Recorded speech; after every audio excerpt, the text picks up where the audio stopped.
Krásny deň, vítajte na mojom kanáli. Dnes sa pozrieme na to, čo čaká strelcov v oblasti lásky do 3 mesiacov. Takže prosím, strelec, čo vás čaká v oblasti lásky, vzťahu, partnerstva do 3 mesiacov? Strelec, čo vás čaká do 3 mesiacov v oblasti lásky? Tento výklad je pre zadaných, ktorí majú partnerov. Strelec a láska do 3 mesiacov. Čo vás tam čaká do 3 mesiacov? Strelec, prosím.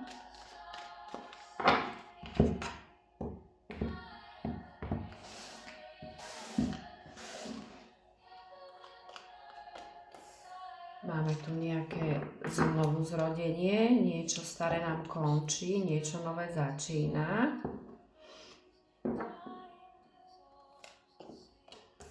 Ohľadom rodiny, stability, je tu možné aj tehotenstvo.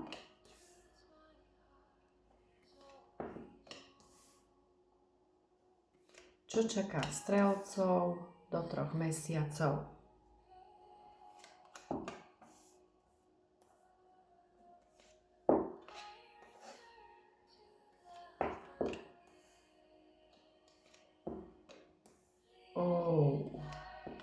Ťažké energie.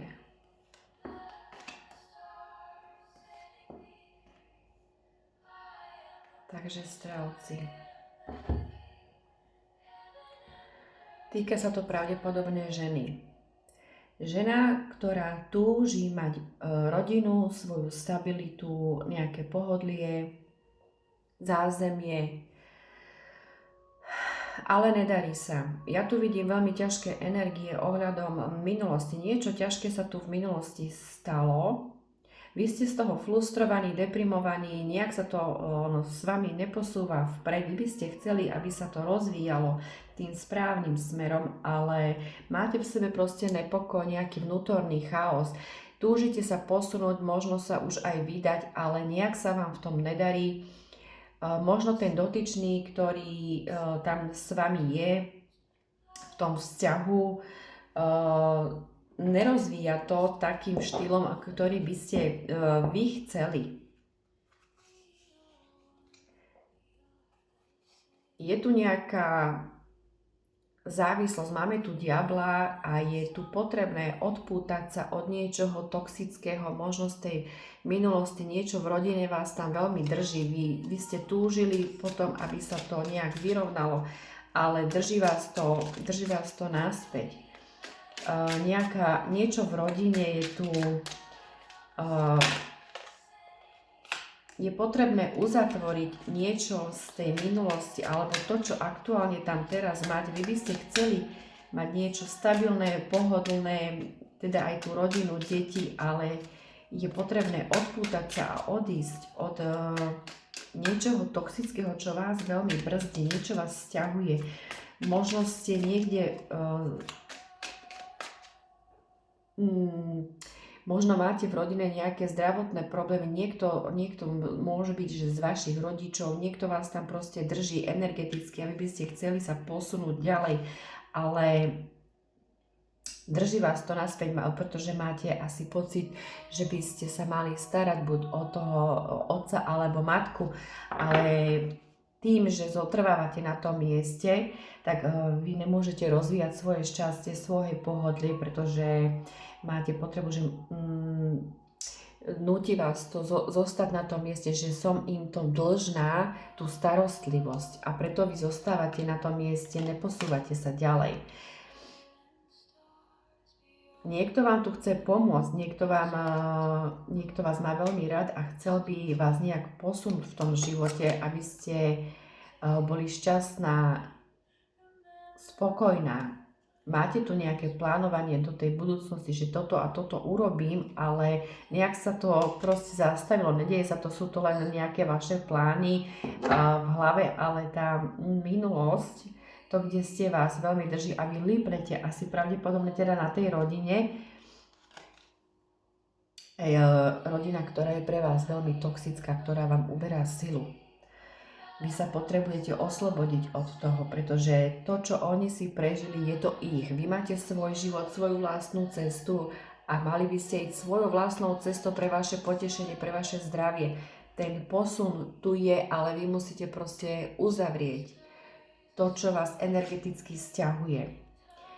Byť aktívna, tvorivá, nezostávať na mieste, proste dávať tú energiu sama sebe, ale zo strachu to nerobíte, pretože sa bojíte, že čo si o vás pomyslia tí druhí, nepostarala sa treba o svojich rodičov, niekoho v rodine, môžu to byť rodičia. Vaša ženská energia, vaša intuícia vám proste hovorí, že choď, oslobod sa, urob ten krok, ale ten strach je vo vás tak veľmi zakorenený, že vám to bráni vo vašom posune. Strachy a obavy, mesiac. Vy cítite, tá vaša intuícia vám hovorí, že máte sa posunúť niekam inám, aby ste bola spokojná, ale niečo vás tam proste drží. Ale to nie je váš problém, nie sú to vaše starosti. Vy sa snažíte byť dobrá dcera, dobrá matka, dobrá manželka, ale ten strach, ktorý vo vás je, že čo ma čaká do budúcna, ako sa budú ľudia na mňa pozerať, urobím ten správny krok, neviem, čo mám robiť. To sú tie obavy a strachy vás blokujú. Sú to proste tieto hranice, ktoré ste si vy nastavila vo svojej hlave, musíte ich prekonať, musíte to proste tú stenu, ktorú ste si tam vytvorila, proste zhodiť a ísť cestou šťastia a spokojnosti.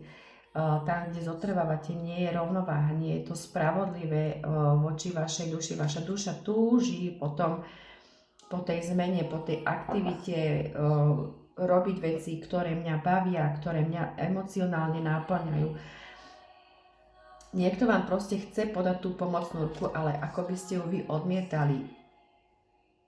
Odmietali lásku sama k sebe. Nedávate energiu a lásku sama sebe a preto stojíte na tom mieste. Je veľmi potrebné pozrieť sa na to, čo vám to dáva, pretože váš život nežije nikto iný, iba vy. A tým vás to veľmi brzdí, veľmi vás to blokuje. Zrádzate samu seba. Ubližujete sama sebe.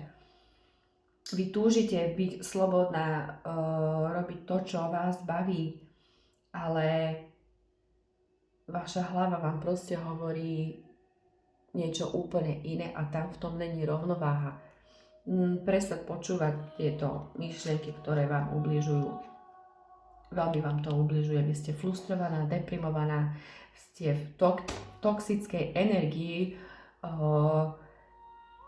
s tými ľuďmi, ktorí vám možno vám dávajú také podnety, aby ste sa cítila byť zodpovedná za ich životy. Veď my sme ti dali život, my sme sa o teba starali, teraz je tvojou povinnosťou, aby si sa o nás ty starala.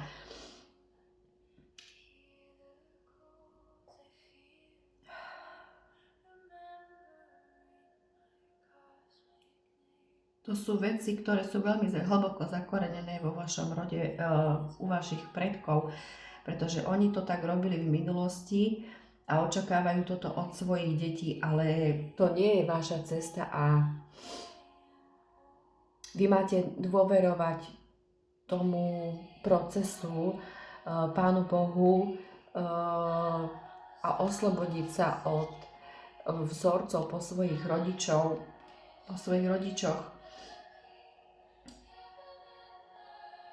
Veriť, že ten krok, ktorý ja urobím, mňa v živote len posunie. Neublíži mi to, len ma to proste v živote posunie a budem spokojná.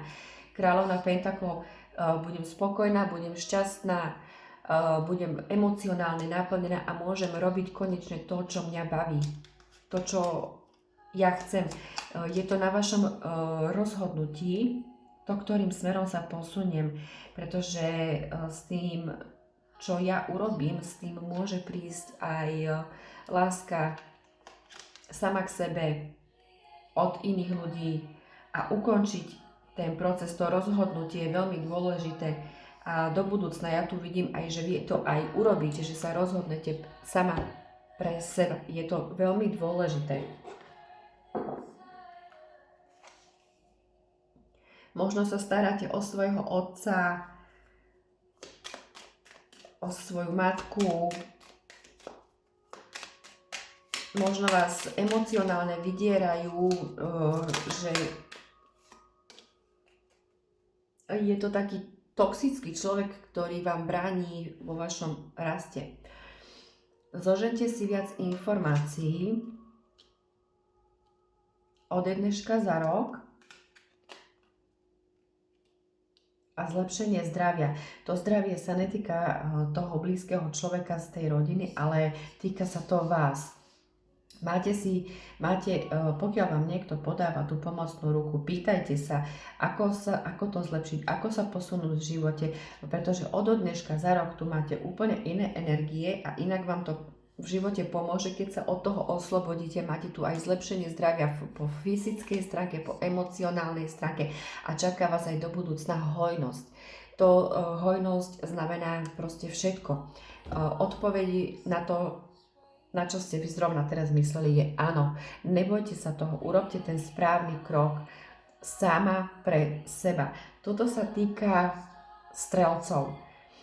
Ja teda dúfam, že toto všetko zvládnete čo najskôr, pochopíte to a oslobodíte sa od toxických ľudí, pretože není nič dôležitejšie ako vaše pohodlie, vaše zdravie a vaše šťastie. Ja vám, milí strelci, držím palce, nech sa vám v živote darí a nech toto všetko čím skôr hodíte za hlavu. Takže vám k tomuto krásnemu výkladu gratulujem. Majte sa pekne.